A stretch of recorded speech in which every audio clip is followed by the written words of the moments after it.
Game changer YouTube channel நேயர்களுக்கு வணக்கம். நான் லக்ஷ்மி தேவி.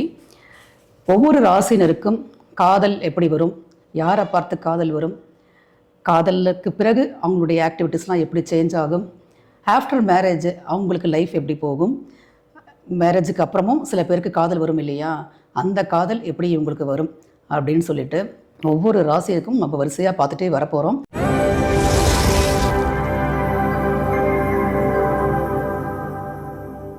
ரிஷபராசினருக்கான காதல் வாழ்க்கை எப்படி இருக்கும், அவங்க எந்த மாதிரியான பார்ட்னரை அட்ராக்ட் பண்ணுவாங்க, ஆஃப்டர் கமிட்மெண்ட்டுக்கு அப்புறம் அவங்களுடைய ஆக்டிவிட்டீஸ்லாம் எப்படி சேஞ்ச் ஆகும், மேரேஜுன்றது எப்படி அவங்க லைஃப் கொண்டு போகும், ஆஃப்டர் மேரேஜுக்கு அப்புறமும் சில நேரங்களில் சில எதிர்பாராத உறவுகள் எப்படி ரிஷபத்தோட கனெக்ட் ஆகுது அப்படின்றத பற்றி தான் நம்ம இந்த வீடியோவில் பார்க்க போகிறோம்.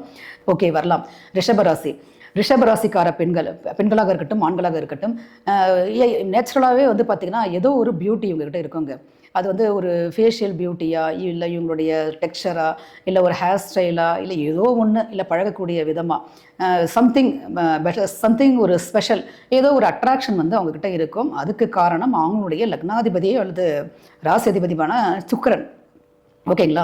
இந்த சுக்கிரன் அப்படின்றவர் பார்த்திங்கன்னா சுகத்தை கொடுக்கக்கூடியவர், அழகை கொடுக்கக்கூடியவர், காமத்தை கொடுக்கக்கூடியவர், காதலையும் கொடுக்கக்கூடியவர். ஸோ அப்படிப்பட்ட ராசியில் பிறந்த ரிஷப ராசி எப்படி பார்ட்னரை செலக்ட் பண்ணுவாங்கன்றதை பார்க்கலாம்.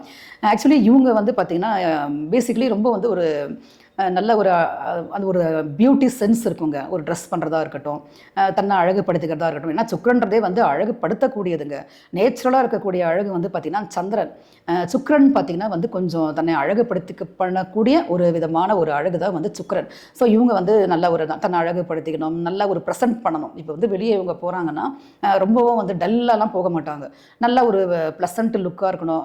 இவங்களே இவங்களுக்கே அது ரொம்ப பிடிக்கும். ஸோ அதனால் இவங்க நல்லாவே அந்த ஒரு சென்ஸை ரொம்ப ஃபாலோ பண்ணுவாங்க.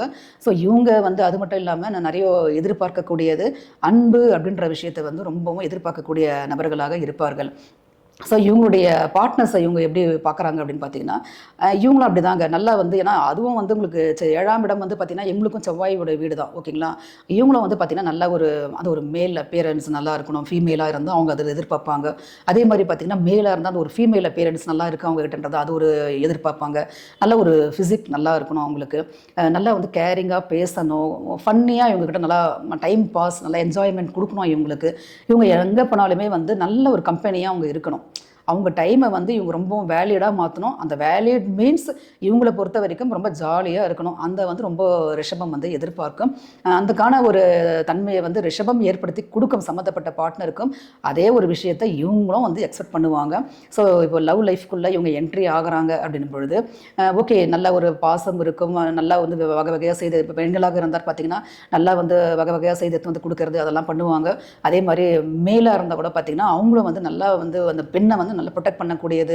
அவங்கள இவங்க ஜெனரலி எப்படி இருப்பாங்கன்னா, இந்த கண்ணோட கண் பார்க்குறதுன்னு சொல்லுவாங்க இல்லைங்களா, அந்த ஒரு இது நிறைய இருக்கும். ஏன்னா ரிஷபம் பொறுத்த வரைக்கும் ஆக்ஷனுக்கு தாண்டி ரசிக்குங்க. அந்த தனக்கு பிடிச்ச அந்த ஒரு பர்சனை பார்த்திங்கன்னா ரசிப்பாங்க நிறைய. அந்த ஐ டு ஐ பார்க்குறது, அவங்களுடைய அந்த ஒரு ஃபிசிக்கை ரசிக்கிறது, அவங்க பேசுகிறத ரசிக்கிறது, அதாவது கூட இருக்கிறதே அவர் லயிச்சு ஒரு லவ் பண்ணுவாங்க. டக்குன்னு அந்த காதலை கூட உடனடியாக ஓப்பன் அப் பண்ணுறது, அவங்கள உடனே ரொம்ப தைரியமாக எக்ஸ்போஸ் பண்ணுறது, அதெல்லாம் ரிஷபம் பண்ணாது. ஆனால் இவங்க அந்த ஒரு மேக்னெட்டிக் ஒரு அட்ராக்ஷன் இருக்குது இல்லையா, அதனால் பேசிக்காக சம்மந்தப்பட்ட ஸ்பௌஸே இல்லை சம்மந்தப்பட்ட ரிலேஷன்ஷிப்பே இவங்ககிட்ட சொல்கிற மாதிரியான ஒரு அமைப்பை இவங்க ஏற்படுத்தி கொடுப்பாங்க. ஓகேங்களா? இப்போ லவ்வில் கமிட் ஆகிட்டாங்க இவங்க. நெக்ஸ்ட் லவ்வில் கமிட் ஆன பிறகு இவங்களை பொறுத்த வரைக்கும் எல்லா இடத்துக்கும் இவங்களை வெளியிலலாம் கூட்டிகிட்டு போகணும், நல்லா செலவு பண்ணணும், நல்லா ட்ரெஸ்ஸிங் செலவு பண்ணணும், இவங்களுக்கு தேவையான காஸ்மெட்டிக்ஸ்லாம் வாங்கி தரணும். அட் த சேம் டைம் இவங்களும் பார்த்திங்கன்னா ரொம்ப ஃபேமிலி மேலே ரொம்ப அட்டாச்சாக இருப்பாங்க. மோஸ்ட்லி பார்த்திங்கன்னா இந்த அந்த ஒரு பிரதர் பாண்ட் இருக்கும், சிஸ்டர் பாண்ட் நல்லாயிருக்கும் இவங்ககிட்ட. அம்மாவுடைய இது கனெக்ஷன்ஸ் ரொம்ப நிறைய இருக்கும் ரிஷபத்துக்கு. ஸோ அவங்க அவங்களுக்கும் நிறைய இம்பார்ட்டன்ட் கொடுப்பாங்க. கமிட் ஆகிறதுக்கு அப்புறம் நீங்கள் முன்னாடி வரைக்கும் இவங்க லவ்னு பெருசாக நினச்சா கூட ஆஃப்டர் கமிட்மெண்ட்டுக்கு அப்புறம் பார்த்திங்கன்னா அந்த இம்பார்ட்டன்ஸ் லவ்வருக்கே கொடுப்பாங்களா அப்படின்றத நம்ம எதிர்பார்க்க முடியாது. நிறைய அவங்களுடைய கம்ஃபர்ட் ஜோனை அப்போ தான் அந்த சம்மந்தப்பட்ட ஸ்பௌஸ்க்கே புரிய ஆரம்பிக்கும். இப்போ ஏன்னா இவ்வளோ எதிர்பார்க்குறாங்களே அப்படின்ற மாதிரியான சில எண்ணங்கள் சிலருக்கு ஏற்படுறதுக்கான வாய்ப்புகள் உண்டு. ஓகேங்களா? ரிஷபம் பொறுத்த வரைக்கும் இவங்களுடைய 5ஆம் அதிபதி புதன். ஏன்னா காதலுக்கே உரிய கிரகம் பார்த்திங்கன்னா புதன் தான். புதன் இந்த கேதுவுடைய சேர்க்கையில் இருக்கிறது, ராகுவோட கனெக்ட் ஆகிறது, ரொம்ப லோயஸ்ட் டிகிரி வாங்கியிருக்கிறது, சுக்கிரனும் லக்னாதிபதியான சுக்கிரனும் பாதிக்கப்பட்டிருக்குது, ஏதோ அந்த ஒரு தசாபுக்தி அமைப்புகள்லாம் இவங்களுக்கு சரியாக ஒத்துழைக்கலை அப்படின்னு சொன்னோம்னா இந்த காதல் வந்து பெருசாக இவங்களுக்கு நிறைவேறாது. ஆனால் நிச்சயமாக காதல் வரும் அவங்களுக்கு. ஓகேங்களா? ஆஃப்டர் மேரேஜுக்கு அப்புறம் பார்த்தீங்கன்னா தன்னுடைய குடும்பத்தை எந்த வகையிலும் விட்டு கொடுக்கவே மாட்டாங்க. பிள்ளைகளையும் வந்து பார்த்திங்கன்னா அவ்வளோ ஒரு அழகாக நல்லா வளர்ப்பாங்க. என்ன ஒன்று, இவங்களுக்கு அமைஞ்ச ஸ்பவுஸ் வந்து பார்த்திங்கன்னா ரொம்பவும் இவங்க மேலே வந்து அந்த ஓவர் அஃபெக்ஷன் அப்படின்ற ஒரு பேரில் ரொம்பவும் வந்து இவங்களை தன்னுடைய கண்ட்ரோல்குள்ளே எப்பவுமே வச்சிருக்கணும் அப்படின்ற எண்ணம் இருக்கும். மோஸ்ட்லி சில ரிஷபம் சம்மந்தப்பட்ட அவங்களுடைய ஸ்பவுஸ்லாம் பார்த்தீங்கன்னா தன்னுடைய வாழ்க்கை துணையை வந்து தனியாக எங்கேயோ அனுப்புறது, இல்லை வந்து அவங்கள வந்து கொஞ்சம் ஃப்ரீடமாக விடுவாங்களா அப்படின்றதெல்லாம் எதிர்பார்க்க முடியாது. நிறைய வந்து தங்க குண்டுக்குள்ளே இருக்கிற கிளி மாதிரியாக வாழக்கூடிய சில ரிஷபராசி ரிஷப லக்ன பெண்கள் இருக்கிறார்கள். புரியுதுங்களா? இனியா அவங்க வந்து நிறைய வந்து மெரிட்டியல் லைஃப்பில் விட்டு கொடுத்துட்டு போனால் மட்டும்தான் வந்து இவங்களுக்கான வாழ்க்கை வந்து நிலைக்கும். ஏன்னா இவங்களுக்கு வந்து 7ஆம் அதிபதியாக வரக்கூடிய செவ்வாய் பகவான் பெண்ணுடைய வீடு, அதாவது விருச்சகம் தான் வந்து இவங்களுக்கு 7ஆம் இடமாக வரும். அப்போ கலத்திரம் வந்து இவங்களை எப்போ மேரேஜ் பண்ணிக்கிறாங்களோ அப்போவே வந்து இவங்க ஒரு விருச்சகத்தினுடைய தன்மையை கொண்டவர்களாக மாறி விடுகிறார்கள். ஸோ அந்த விருச்சகம்னா தெரியும் நம்ம எல்லாருக்குமே, தேல் போன்ற ஒரு கொட்டக்கூடிய குணம் கொண்டவர்கள், சந்தேக புத்தி இருக்கும், சரண புத்தி இருக்கும், சஞ்சலம் இருக்கும், கொஞ்சம் சைக்காட்டிக்காக பிஹேவ் பண்ணக்கூடிய கேரக்டரும் இருக்கும். ஸோ இது எல்லாமே வந்து இந்த ரிஷபம் வந்து ஃபேஸ் பண்ணுற மாதிரி இருக்கும். பட் இவங்க பொறுமையானவர்கள், கொஞ்சம் ரிலேஷன்ஷிப்பில் ரொம்ப அந்த ஒரு ஸ்ட்ராங் பேஸ் இருக்கும் இவங்ககிட்ட. அதனால் வந்து அவ்வளோ சீக்கிரத்தில் வந்து ஒரு வாழ்க்கையை வந்து விட்டுட்டு வெளியெல்லாம் வரமாட்டாங்க. மோஸ்ட்லி வந்து கொஞ்சம் அட்ஜஸ்ட் பண்ணிவிட்டு அந்த லைஃப் லீட் பண்ணுவாங்க. பட் இவங்க வந்து எந்த அளவுக்கு ஒரு உண்மையாகவும் நேர்மையாகவும் வாழ்க்கையில் வந்து ட்ராவல் பண்ணுறாங்களோ அந்த அளவுக்கு இவங்களுடைய ஸ்பவுஸும் வந்து பார்த்திங்கன்னா இவங்களை ப்ரொடெக்ட் பண்ண ஆரம்பிப்பாங்க. இவங்களுடைய குடும்ப வாழ்க்கையில் மேக்ஸிமம் வந்து அட்ஜஸ்ட்மெண்ட் இருக்கிறதுனால இவங்க ஓரளவுக்கு வந்து தாங்கக்கூடிய சக்தி கொண்டவர்கள் தான் ரிஷபம். அந்த கஷ்டத்தை தாங்காதவங்கன்னு சொல்ல முடியாது, நல்லா தாங்கக்கூடிய சக்தி கொண்டவர்கள் தான். அட்ஜஸ்ட் பண்ணிட்டு ஃபேமிலி வந்து லீட் ஆகும்.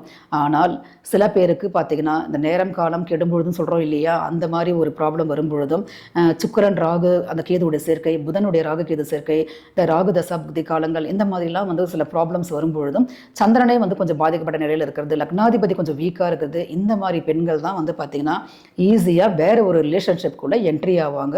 அதுவும் முக்கியமாக பார்த்தீங்கன்னா இவங்க மேக்ஸிமம் வந்து இவங்களுடைய ஸ்பவுஸுக்கு அந்த மூலமாக கிடைக்காத சில இவங்க எதிர்பார்க்கக்கூடிய அஃபெக்ஷன்ஸு, ஒரு அப்ரிசியேஷனு, அதெல்லாம் வந்து இவங்க மற்றவங்க கிட்ட கிடைக்குதான் பொழுது நிச்சயமாக கிடைக்கும். ரிஷபராசி வந்து பார்த்திங்கன்னா கடைசி வரைக்குமே வந்து அதற்பாலின, அதாவது நெக்ஸ்ட், அதாவது என்ன சொல்லுவாங்கன்னா மற்றவர்கள் வந்து நிறைய வசீகரிப்பாங்க இவங்க. ஸோ இவங்களை வந்து நிறையா அவங்க வந்து புகழ்கிற மாதிரியோ இவங்க அழகை பற்றி சொல்கிற மாதிரியோ ஏதோ ஒன்று சொல்லி இவங்களை வந்து ஈஸியாக அவங்க வந்து தன்னுடைய வலையில் விழ வைக்க முயற்சி செய்வார்கள். சிலருக்கு இதில் ப்ராப்ளம் வந்து வேறு ஒரு ரிலேஷன்ஷிப்குள்ளேயும் என்ட்ரி ஆகுறாங்க. அதுவும் முக்கியமாக வந்து பார்த்திங்கன்னா ரொம்ப வயதானவர்கள், கொஞ்சம் பொருத்தம் இல்லாதவர்கள், ரொம்ப ஏஜ் டிஃப்ரெண்ட்டாக இருக்கிறவங்க, ஒரு 65 வயசு இல்லை ஒரு ஏஜான பர்சன் கூட பார்த்திங்கன்னா ஒரு 30 வயசு பொண்ணுன்னா அவங்கக்கிட்ட போய் அந்த ஒரு இது பண்ணுறது, அந்த ஒரு ரிலேஷன்ஷிப்புக்காக போய் நிற்கிறது இவங்ககிட்ட, அந்த மாதிரிலாம் வந்து பண்ண ஆரம்பிப்பாங்க. சில ரிஷபராசி பெண்களுக்கு அந்த மாதிரியான அமைப்புகள் ஏற்படுகிறது. இதில் வந்து ரொம்ப இவங்க கேர்ஃபுல்லாக இருக்கணும். ரிஷபம் பொறுத்த வரைக்கும் எப்பயுமே வந்து பிஃபோர் மேரேஜோ ஆஃப்டர் மேரேஜோ இவங்க பழகக்கூடிய ஆண்களிடத்தில் வந்து ரொம்பவே கேர்ஃபுல்லாக இருக்கணும். ஏன்னா இவங்களுடைய எதிர்ப்பாளினம் அப்படின்றது யாருன்னு பார்த்தீங்கன்னா காலபுருஷனுக்கே 8ஆம் இடமான விருச்சகம் எந்த அளவுக்கு அன்பை கொடுக்கிறதோ அந்த அளவுக்கு வந்து பழிவாங்கும் தன்மையையும் வெளிப்படுத்தும். ஸோ இதனால் வந்து இந்த லவ் ப்ரப்போசலில் இவங்க வேணான்ட்டு வெளியே வந்துடுறது, அந்த ஒரு ஆஃப்டர் மேரேஜ் கூட நீங்கள் பார்த்தீங்கன்னா சில பேருக்கு அந்த ஒரு மிரட்டல் கொடுக்கறது இவங்களை, அந்த மாதிரியான சில டார்ச்சர்லாம் பண்ண ஆரம்பிப்பாங்க. இதை வந்து அதிகமாக ஃபேஸ் பண்ணக்கூடிய ராசி இதுன்னு பார்த்தீங்கன்னா ரிஷபம். அதனால தான் நான் ஜென்ரலாக ரிஷபராசி பெண்களுக்கு நான் நிறைய அட்வைஸ் பண்ணியிருக்கிறாங்க. மேக்ஸிமம் நீங்கள் வந்து உங்களுடைய ஃபேமிலி ஓரியன்டாக இருக்கக்கூடிய சில இஷ்யூஸை மேக்ஸிமம் வெளியே சொல்லாதீங்க. எப்பயுமே வந்து நீங்கள் வெளியே நீங்கள் நல்லா இருக்கிறீங்க, ஹஸ்பண்ட் கூட சூப்பராக நீங்கள் இருக்கிறீங்க, அந்த மாதிரியே நீங்கள் ப்ரொடெக்ட் பண்ணுங்கள். ஏன்னா நீங்கள் பார்க்கக்கூடிய அந்த இது வந்து உங்களுக்கு அந்த அளவுக்கு சரியாக அமையாத ஒரு தன்மை இருக்கிறது. ஸோ கேர்ஃபுல்லாக இவங்க இருக்கணும் கடைசி வரைக்குமே இவங்க லைஃப்பில். ஓகேங்களா? இது எல்லாமே ஒரு பொதுவான பலன் தாங்க. உங்களுடைய பர்சனல் ஹாரோஸ்கோப்பில் நான் இப்போ ராசி மட்டும் சொல்லியிருக்கேன் இல்லைங்களா, லக்னம்ன்ற ஒரு விஷயம் இருக்குங்க. ஸோ இந்த லக்னம் அமைப்பு எப்படி இருக்குது, லக்னாதிபதியுடைய ஸ்ட்ரென்த் எப்படி இருக்குது, 5, 7ஆம் பாகங்கள்லாம் வந்து எந்த அளவுக்கு வலிமையாக இருக்கிறது அப்படின்றத பொறுத்து தான் இது நான் சொன்ன எல்லா விஷயங்களுமே வந்து ப்ளஸ்ஸோ மைனஸோ உங்களுக்கு நடக்கும். ஓகேங்களா? ஸோ உங்களுக்கு பர்சனலாக உங்களுடைய ஹாரோஸ்கோப் பார்க்கணும், என்னுடைய இந்த நம்பருக்கு வாட்ஸ்அப் பண்ணுங்கள், மெசேஜாக அனுப்புங்க, கால்ஸ் பண்ணுன்ற நெசசரி கூட கிடையாது. ஓகேங்களா? நன்றி, வணக்கம்.